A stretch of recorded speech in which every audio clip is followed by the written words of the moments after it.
everybody. Welcome to the Boots of the Boardroom podcast by the Catalyst program. I am your host, Blake Miles, and we are joined today by our guest, Dan Halverstadt. Dan, how you doing today? I'm great. How about yourself, Blake? Doing good. Glad to get you on here finally, and we were dealing with some technical challenges, which Dan might describe as voodoo later, and I'll be sure to ask about that. But finally got it going, and it's been, I think we first talked about doing this podcast probably like a month ago now. Close to a month, absolutely. Yeah, well, hey, better late than never, right? Absolutely.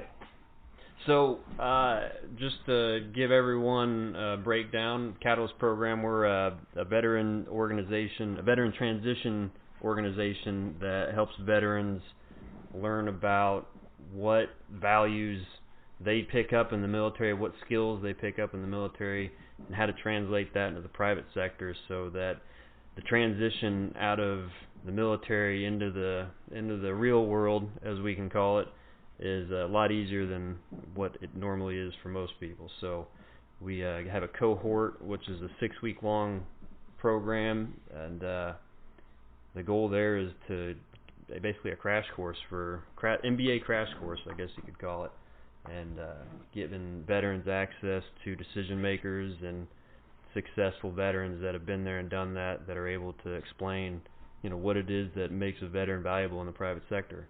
So Dan has been he's helped us out a few times in the cohort and came and answered some questions and gave a presentation. But before we go any further, Dan, would you let the audience know what your background is and how you wound up in the sphere of the Catalyst program? Absolutely. So I think my journey isn't unsimilar to a lot of folks. I was a kid who grew up in Kansas, was looking for some sort of opportunity after high school, joined the Air Force. I was big into electronics as a kid, and so was able to get into the electronics program and work on B-52s initially. The opportunity came up to fly, so I became a C-130 Loadmaster, which is what I did for about 20 years in my career. Through that, I progressed kind of from Pope Air Force Base to Little Rock, all the way up to Edwards, where I got to be the superintendent of test pilot school for a while. Wrapped up my career as a acquisitions guy for the KC-46 program. Retired, came into the corporate world originally with a utility service company. That was kind of my first foray into what the boardroom looks like. Left that organization and then ended up where I am currently, where I'm a vice president of operations excellence. And so through that, I also pursued my MBA through Purdue, and that's where I came in contact with the Catalyst and truly love what they're doing, because I think the hardest thing as a veteran that you'll ever do is that transitioning from the comfortable life of what you understand and what you know into what would be the uncomfortable life of the civilian world, where there's just different challenges, different verbiage, and everything. And so, any way to help someone transition and have a better life, that's what I'm here for. Perfect. And just so everyone knows, the KC, you say KC-46, correct? Correct. Yep. Yeah. What is that again? So that's the newest tanker that the Air Force is buying. It's based off of a 767 platform, so it'll be replacing the 135, and then eventually potentially the KC-10 as well. The flying gas stations. Absolutely. Those are valuable to have around, especially right now, because it seems like May 12th, and there's a lot of gas lines on the East Coast for me. Yeah. I imagine they're worth their weight in gold at this point. Maybe even a bit more than gold. I don't know what gold is an ounce right now, but we might be approaching that at some point. So, all right. So you got when did you get out again? Completely out of the military? Yeah. So September of 2014 was when I officially retired. Yep. Okay. And so what was your final rank when you got out? I was a E8 senior master sergeant. So it's you had some troop leadership experience under your belt at that point, just a little bit, right? Just a little bit. It was not something that I tell you that I met a lot of people that while they were in on their career, it was like their journey to make E8, E9 in each person's respective service. I always kind of approach things a little differently, and it was, if I do good things and if I lead my people well, then hopefully the Air Force will recognize that and I'll get promoted someday. If they don't, then we'll part ways amicably at some point. So they saw fit to promote me there to E8. Had the opportunity for E9, but I think I hit that same wall a lot of people do. You're at a certain age, you have a certain education, and you have certain desires, and I just kind of hit a point where I'm like, I think I got to jump now if I want to have a long-term civilian career versus staying another 8 years and continuing on as a chief. How many years did you have at the end? 22. 22? Okay. Yep. So yeah, I know they're like, I've talked to more than a few people that they're like, I want to get out, but I just do a little bit more, I can get that pension, or I can get more from the pension. But you got that pension, and you still got time on the back end to work on the civilian side. Exactly, and I think that we have a little bit of a twisted view of what age is inside of the Air Force, because inside the military in general, because we start looking at an E8 or an E9 as someone who's old, right? This old guy who's been around forever. Where when you transition into the corporate world, you go into your first board meeting, you're the youngest person on the board. Yeah. And it's I think we kind of get a little bit of a distorted reality through that. Yeah, I think that 20-year mark, and I went in when I was 17. So had I stayed in, I would have been looking at quote unquote retiring at the age of 37, which in hindsight is just kind of absurd. But guys talk about that, like, hey, I just got to do a few more years and I can retire, and they're not even 40 yet. So yeah, I think you're right about that age twist. So you're talking about an E8, E9 level. That's obviously for the audience that hasn't been exposed to some of the military lingo. That's the 8th rank up on the enlisted side, and the enlisted side of the military is dealing directly with the troops. It's as opposed to the officer side, which is the plans and the operations. You can think of it like the officers are the brains, and the enlisted side is the body that makes the things happen, that accomplishes the task that the brain thinks of. Is that a good analogy, you think? No, I think so, and that's I think that's what makes us much more valuable than what some folks I think perceive when they get out. Is there is a massive demand for people that can lead people in the corporate world, and I know I've talked to some senior enlisted leaders that have retired and have looked at these executive roles inside of organizations and kind of eliminated themselves without ever trying, saying, well, that's what a retired major does, or that's what a retired lieutenant colonel does. I'm more a field supervisor, and they really kind of undersell what their talents really are. Good choice of the word undersell. That's a common theme, I think, especially in the enlisted side. I know I did that when I got out, just because I didn't, like you said, having an understanding of what that executive role actually means versus what you think you're capable of and what you're capable of. Those, unless you get some specific training on that, those two windows don't always line up, especially when you're just about to get out. Absolutely, and I think there's just a few benefits that we also undervalue on the enlisted side. When I was not a good high school student, I just wasn't. I didn't have the desire to be in high school or in school at all. I enjoyed working with my hands. So in a lot of ways, when I kind of tell my story to other people, is I'm like, I was running away from college when I joined the Air Force. And it wasn't until really I was in my early 30s, I got to Edwards and had a good mentor that kind of set me down. I was, right about the 15-year mark in my career, and they were kind of looking at me going, hey, you're a sharp guy. You've done a lot of great things. You got about 5 years before you retire. What are you going to do? And I had no answer. And so on the way to lunch, they swung by the education office, and they're like, hey, you're going to get your bachelor's degree while you're here. If there's one thing you're going to accomplish. And so that kind of mentorship, getting me in there, because I was terrified of school. I looked back at high school and was like, that wasn't a great experience. Why would I want to go and do this again? Right? Yeah. And, and so, but having someone there that supported me kind of through the process, said, hey, it's going to be okay. We're going to, kind of get you through together.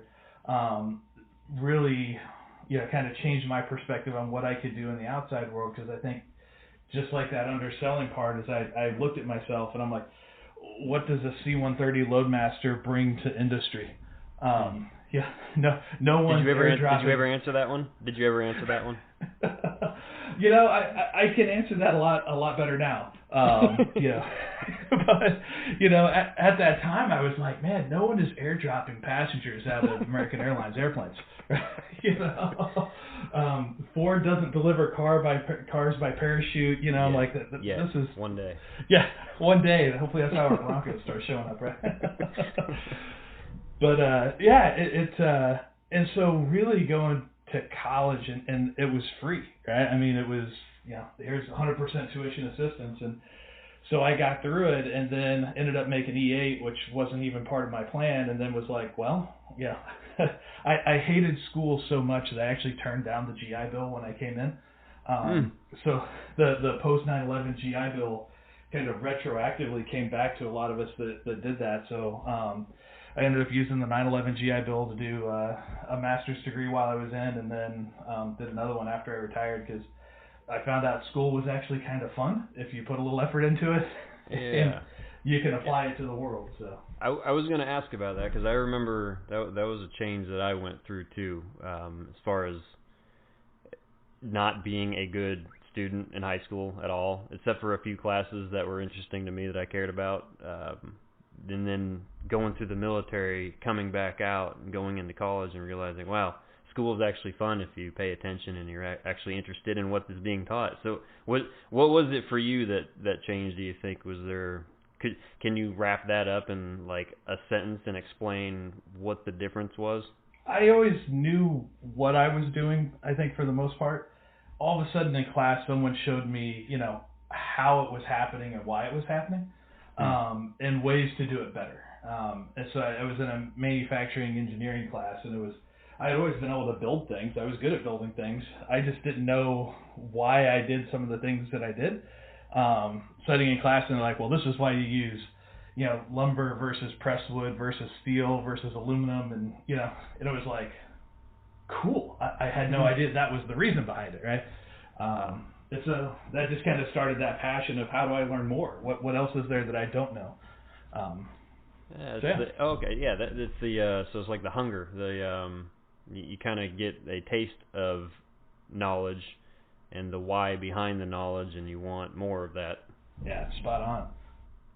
Yeah, I think that was the biggest change for me too, is starting to desire that understanding of the why behind things. And when you're in high school, at least for me, I'm sure it sounds like you and I can relate on this. It was just you're there because you're supposed to be there, because that's where you're supposed to go, and that's what all the adults tell you got to do, and it takes a while before you actually get mature enough to realize what the purpose of it all is. So and actually, absolutely, go ahead.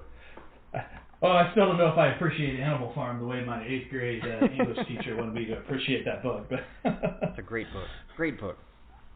I was talking with Stacy, who's done some hosting on some other shows, and I mentioned the memory hole, and she's like, "Wait, what's the memory hole?" I'm like, "Hold on, you've never read 1984." She's like, "No, what's that?" I'm like, "Ah, good Lord, you got to go read that."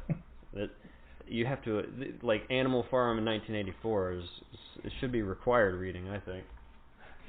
Absolutely. Well, so So we were talking about the why, and that kind of, I'll use that as my fancy segue into one of the main questions that I had written down for you.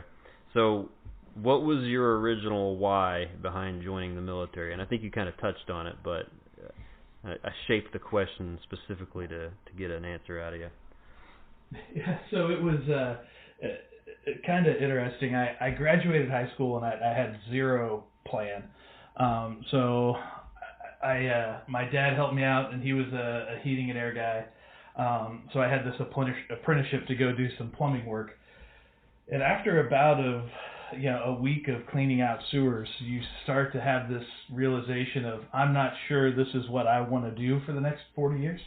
And so my brother, who's a former Marine, went and worked with him. He was an owner of a general contracting company. He was doing drywall, and it wasn't my thing either. And so he just kind of laughed at the end of one of the days, and he's like, well, you should just go join the Air Force. They're like a bunch of civilians in uniform anyway, right? So I literally got in my car. I drove over to the Air Force recruiter's office, walked in through the door, and was just like, hey, I want to join the Air Force. And he's, do you want me to tell you a little bit about it? And I'm like, no, we just do this. A recruiter's dream has just entered the room. Exactly. And then come to find out he only spent like 2 hours a month in that city. So I hit the 2-hour window he was there. And I thought I really made a mistake, because I went to MEPS in the Kansas City area, and I'm sitting in the hallway. I didn't even know there was a test, right? So I was shocked by the ASVAB. Obviously a solid recruiter, yeah. Oh, yeah, I was well prepared. And I get down to the part where you're going to meet with your branch, and I remember just looking in the hallway, and there was, the Air Force door had 2 chairs, and I was the one guy in the 2. And the Army had this huge line of chairs, and there was people all lined up in those. The Marine Corps, there's a line of people all standing at attention outside the door, and the Navy has people in and out of their chairs. Even the Coast Guard had like 2 or 3 people down there. And I'm like, did my brother play a joke on me? And I don't know what's happening. And so it was, this was in 92, so we were in a bit of the drawdown right after the Gulf War, and yeah. I sat down with the girl, and she goes, hey, really, there's not a lot of openings to come in the Air Force, and it's kind of a disappointing way to end your day. And I was like, oh, well, just hoping we can make something work. And, this is the old mainframe computer. She's like, well, do you mind missing Christmas? I'm like, well, I don't have any other plans, so, whatever works. And she's like, well, I can get you into an open electronics job that leaves on December 3rd. And I was like, great. I don't know what any of this means, but I now have a job and I have a date. Awesome. So that was the total amount of planning I put into my military career before joining. So like the electronics role obviously ended up working out well in your favor. Was there something about the electronics that even sparked your interest at the time, or was it just like, awesome, I got a job? I actually worked on home theater equipment and car audio installs, kind of in my high school days as a part-time job. So I just liked that kind of stuff. Yeah. And so because of all the force shaping that was going on at the time, they couldn't guarantee me a specific position, but they're like, it'll be something in this. And so I kind of remember, in the vicinity, there will be something that'll hurt you if you touch it wrong, right? We promised you that. And so I can still remember in basic training that we all got hauled off to a room that were all part of the open enlistment group. And they're like, here's the jobs that are available, right? And you really don't know what any of those mean because of the jargon. And then there was this notebook where you could like look up the job and read, and that didn't help either. So I just started trying to figure out like, well, whatever has the longest tech schools is what I'm going to put at the top, because that gets me the most amount of electronic training, which was kind of what I was after at the time. So I just kind of took the longest school to the shortest school, and ended up with my I think it was second choice with the B-52s. Very wise. That was like I don't think I would have ever even considered that as a choice, but that was a wise one. It's have you ever heard of the clock method when you're taking a test? You go to the easiest ones first, or no, you look up at the clock, and if the second hand is between 1 and 3, it's A. Between 3 and 6, it's B. Right, so it was an old joke when you'd go in for promotion testing and you'd read that question and you're like, I have no idea. Just look up at the clock, see where the second hand is. Okay, it's C. My method, the method that I picked up as a kid was the knuckle smash method. So you label each of your 4 knuckles A, B, C, and D, and you smash it on the desk, and whatever one hurts the most is your answer. Probably a literal knuckle dragging technique as opposed to the wiser Air Force clock method, apparently. It was simplified, right? Less pain, less noisy. Yeah. I always joke, people get on the Air Force and they're like, you guys aren't the most in shape, and you guys don't ruck march for 20 miles. I'm like, we're kind of like the zoo. There's just a big fence that we have to live within. We have our how far do you want me to run? Yeah, that's accurate. Yeah, I remember the best experience I had on an Air Force post was we drove back from our team house out in Samara in Iraq in 2006. And we drove into Anaconda. It was the Anaconda Air Base, or at least the air base portion of Anaconda, Anaconda is like the size of a city. I don't know. Did you ever go to Anaconda? So I think that's co-located with Balad, right? We probably yeah. So we roll in there, and fortunately, at the time I was on relaxed grooming standards, and so I threw on my civilian clothes and I had my long hair on, and I go into the Air Force base and walk in, and me and some other guys from my team, we go in, and there's a coffee shop, the Pizza Hut and the Taco Bell, which I guess there's some on the Army base too. But then we turn the corner and go in, and then there's a giant bingo hall with the internet, cafe and all the computers. And we walk in and we start playing bingo, and it was just the most surreal moment of my entire trip, going from the outside into the inside of that, and it was just like a different world. So I think the zoo analogy actually works out pretty well. It's always interesting because the Air Force, obviously deployed on a little bit of a different cycle, and and really for like the C-130 crews, we had to maintain our airdrop currency, so we could only really go over for 4 months at a time because we had to come home and do some of the airdrops so we could go back over. But I remember one night we landed in Baghdad right around that 06-07 period, and so here we are, night vision goggles, land the plane without any lights on, taxi in, I lower the back, we're unloading Joes, we got new Joes coming out, and I'm standing back there, and all the battle rattle, and this guy pulls up to me and he's like, kind of doing this wrap around the waist thing, and I'm like, well, what are you talking about? He's like, where's your reflective belt?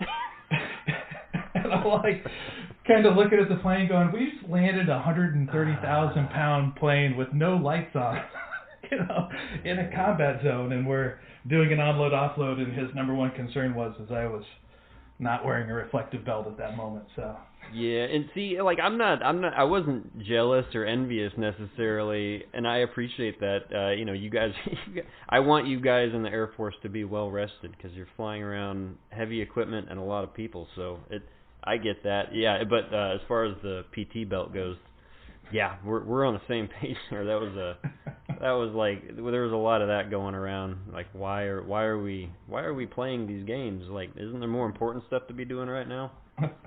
Right. Out of all the things that are happening right now, this is the reason you needed to drive over. That man had a job and he did it well. He did. Yeah. So, all right. So I'll roll into my next question that I had written up before this one.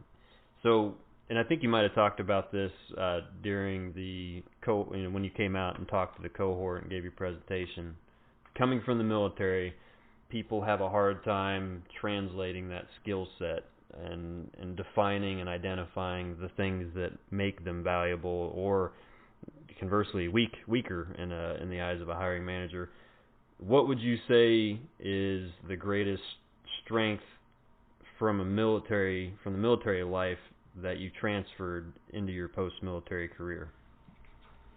Yeah, to me, it's the ability to organize tasks in high-pressure situations. And I really didn't appreciate that skill that most folks in the military possess. And in fact, I was watching a YouTube video the other day, and they were talking about how the Department of Defense, there's a bar that you have to be smart enough to cross over to be able to get in. And I never really truly knew the why behind the bar, and this guy got into it, and he said, at this line, below this line, people don't have the ability to organize thoughts in a rapid manner, and so that's why there's the minimum bar to kind of get in. And so the guy continued to question him. He goes, well, couldn't you train that? Couldn't you teach somebody how to use more critical thinking skills? Couldn't you add this? And his basic thing was no. That there is, you either kind of have it or you don't. And I think really getting into the corporate world the first time and watching people struggle to make decisions under pressure, or how do I put these things in a thoughtful or logical order to get them complete, so that we can achieve, as opposed to military objectives, earnings objectives, right? It's very, very similar processes, and that skill is tremendous. The hard part is how do I package that from, an MOS that did artillery and translate that skill and say, look, I know this is an automotive plant, and I really, want to be an industrial engineer here at the plant, and this is, the planning and process that I go through, and I'm very good at thinking on my feet, organizing very quickly, making a decision, and getting things back online. So it's tough because you have those military stories on one side that make sense to everyone in DoD when you share that story, but someone sitting across the table from you who is, born and raised in a specific area, went to college in that specific area, that may not have a lot of folks that they've ever met even that have served, getting that in plain enough language for them, it's a big challenge. And I think that's one of the great things the Catalyst does, is help people learn how to tell that story. That story component of it is important too, because it's not just you can say what it is, but actually quantifying it and qualifying it with something that makes sense is an entirely different story. Absolutely. And that's I think, one of the other courses I talked through was, is what are hiring managers looking for? And when I was looking for a position before, I felt like there was this rules that I had to follow, right? There was this, like, if I wanted an assignment in the Air Force, I would update my dream sheet. I'd tell my supervisor. If I was at the level where I would have a conversation with the superintendent, who would then go talk to the chief. The chief would call the guy at the Air Force Personnel Center and say, hey, this guy's looking for an assignment. He wants to do this. What I mean? There was this whole, but if you skipped somebody in that, right, you actually damaged your ability to get that job, right? Yeah. So there was just this very, you knew the process, and so I took that same mindset into the corporate world and said, while there's a job at company X I'd really like to get, boy, I don't want to upset anybody there, so I'm going to follow the rules of the application process. I'm going to, do a really good job on my resume, and if I follow the rules right, I'll make it to the first round of interviews or the second round of interviews. And the problem is that, I'm taking a sheet of paper that someone's going to spend 7 seconds looking at, and hoping that what I did was a good enough marketing campaign and whatever they pulled out of there to make it to the next round. And I undervalued even all the advice that I read online. I was always like, these people are crazy. Like, why would I spend my time on LinkedIn like stalking who the hiring manager is and contacting them directly? Because there is a lot of times a mismatch between what HR can put in an ad and what a hiring manager wants. And if you can get in that direct contact with the hiring manager and share your leadership skills, you'll find that a lot more doors open a lot more quickly. Well, you must be reading my mind, because that was kind of like my follow-on question is about weaknesses and weaknesses that the military life brings to the civilian sector, and I think that kind of answers it. It's almost like you get a fix in your head about there's parameters and procedures and things that need to be followed versus what's the quickest path to success. Does that make sense? Absolutely. We put a lot of barriers in front of ourselves. Whether it's urban legend or was a true study done, you always hear the one where they put bananas at the top of the tree and the monkeys would crawl up and they'd get shot with a water cannon, and over time they learned that they would get shot with a water cannon if they went after the bananas, so they stopped going after them. And then over time they turned off the water cannons, and generations of monkeys would go through and tell their kids, like, don't go up there because that's something's bad at the top, right? And bad things happen if you go up, yeah. Right, exactly. There's another great one that was this husband and wife got in an argument about cooking a ham, and he's like, you got to cut the back of the ham off, and the wife was like, no, that's crazy. You cook the whole thing together. And they end up at his mom's house, and he's like, tell her how to cook a ham the right way. And she's like, well, you just put it in the oven. He goes, no, you have to cut the back off. She's like, oh, sweetie, I used to have a pan that was too small. I always had to cut the back off. So this guy was throwing away part of his ham the whole time. So we put those barriers in place because that's what we learned over 20 years of structure, rigor, and corrections in our behavior, through basic training and so forth, where we're like, okay, don't break the rules, don't speed, don't do things that'll get you in trouble, right? And well, that even goes back to your original point about education and the why. Like the thirst for knowledge leads you continually down that why question of like, why?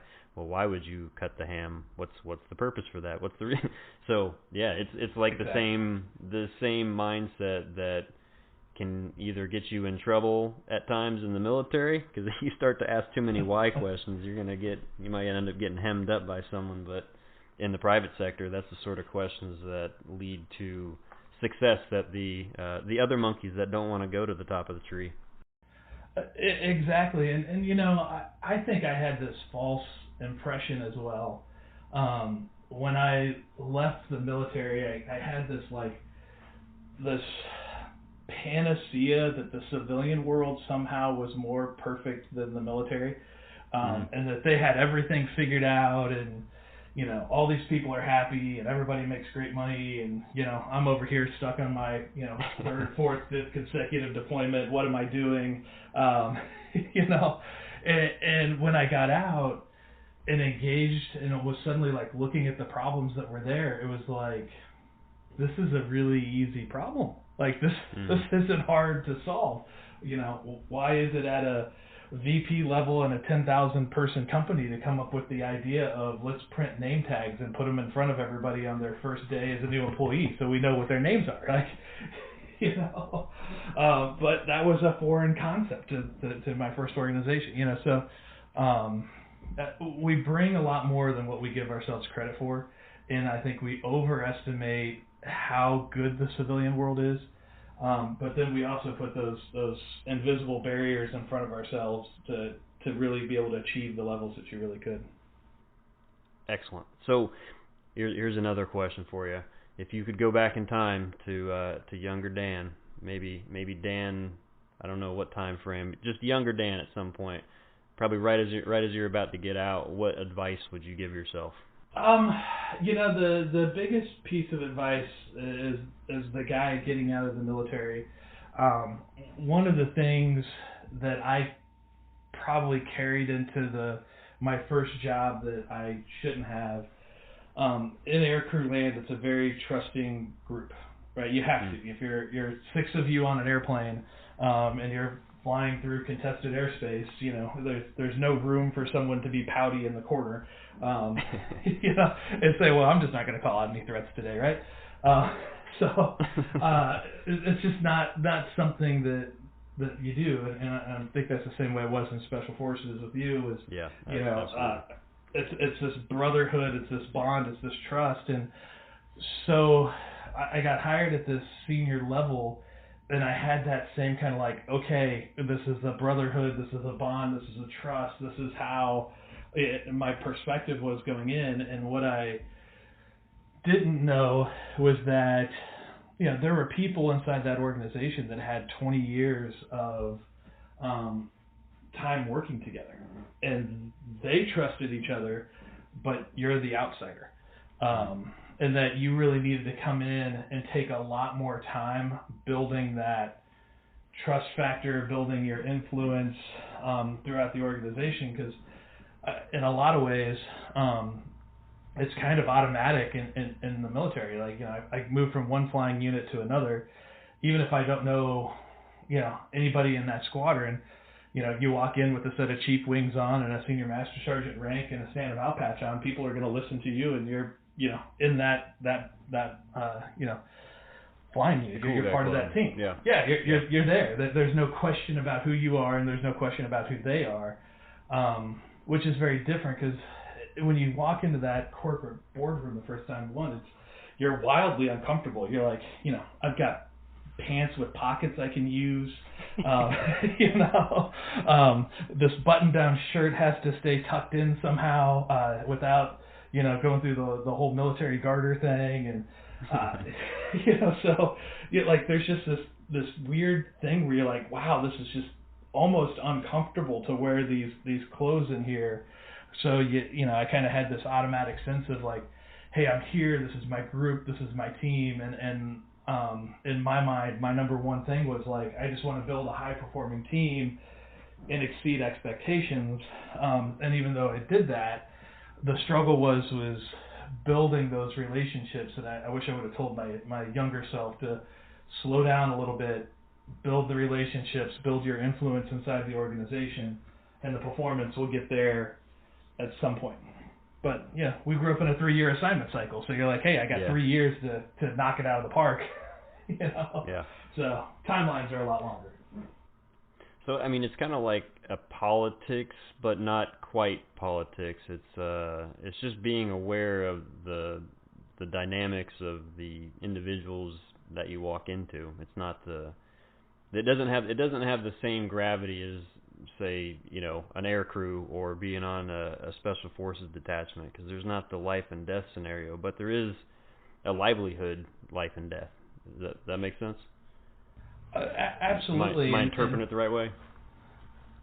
Exactly. And the way I also talk about that is, from the military side, is gathering intelligence and understanding how to influence that individual, right? So there's a great book, Getting to Yes, right? And everything that we really do, and I don't think we even perceived how much we did it in the military world. It was just a little easier.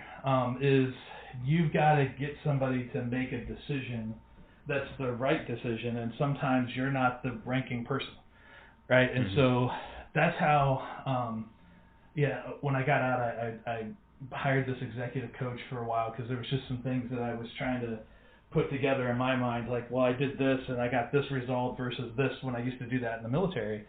And she kind of chuckled. She's like, the funny thing is, you walk into a room with 7 stripes, even as a civilian, people are just going to listen to you. Like, you have that walking in. She's like, but when you walk in a blue blazer and a white shirt, you're just like everybody else. You've got to convince the other people why they should do what you're asking. They're not just going to do it because you said to. Sure. So learning how to have those conversations. I think another negative thing that was kind of bred into me through the military was, as a senior enlisted guy, you don't go hang out with the airmen, right? And then you also don't go hang out with the officers, right?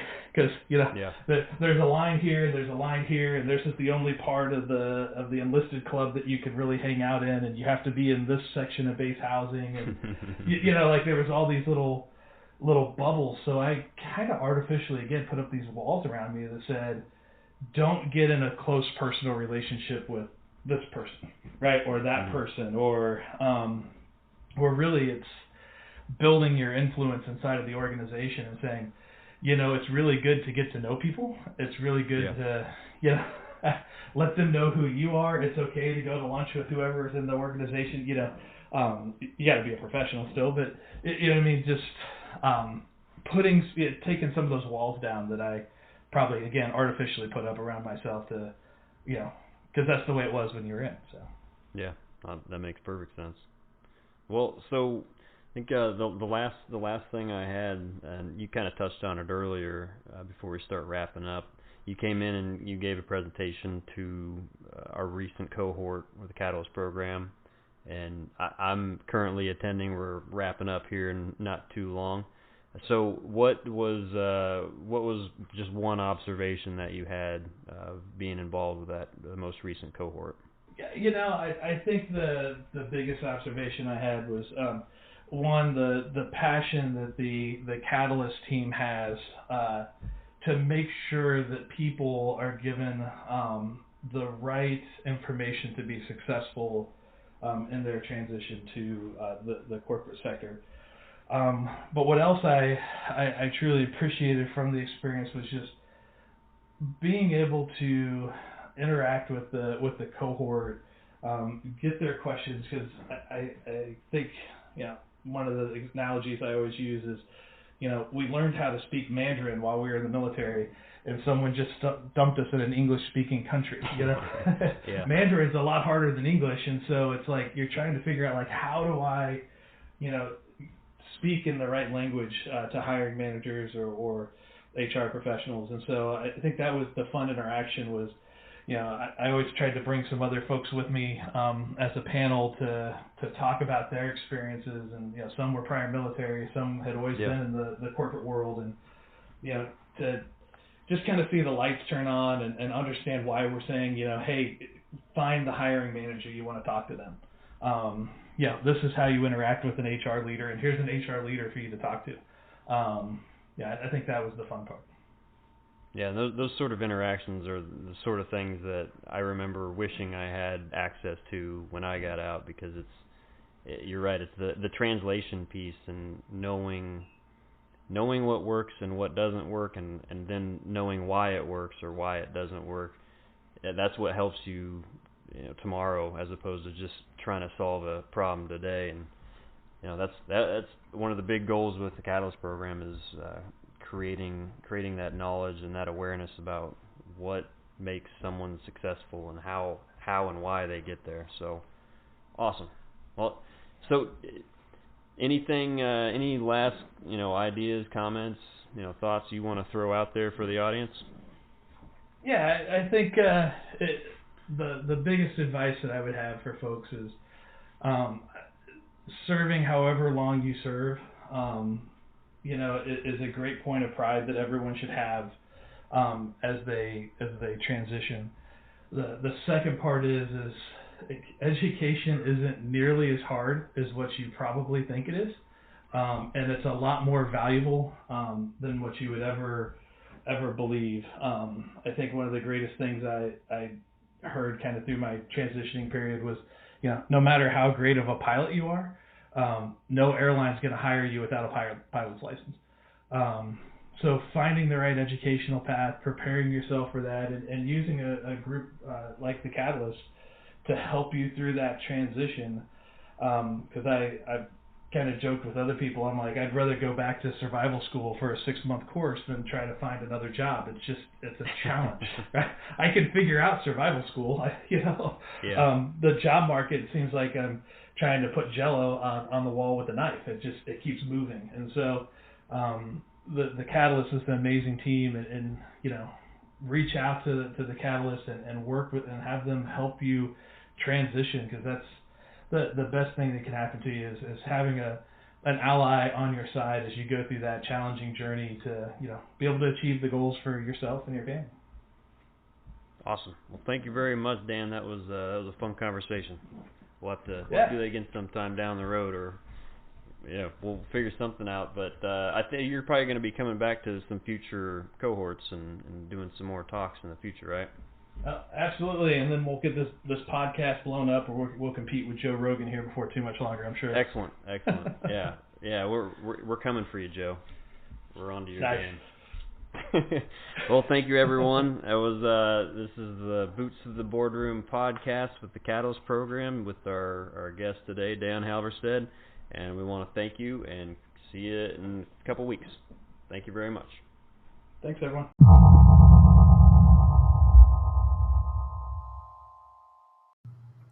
If you'd like to learn more about the Catalyst program and possibly attend one of our classes, please visit us at thecatalystprogram.org. Or if you'd like to find out more about possibly being a guest on our show, you can email me at blake.miles@thecatalystprogram.org. Just let me know what you're all about, and we'll see what we can do.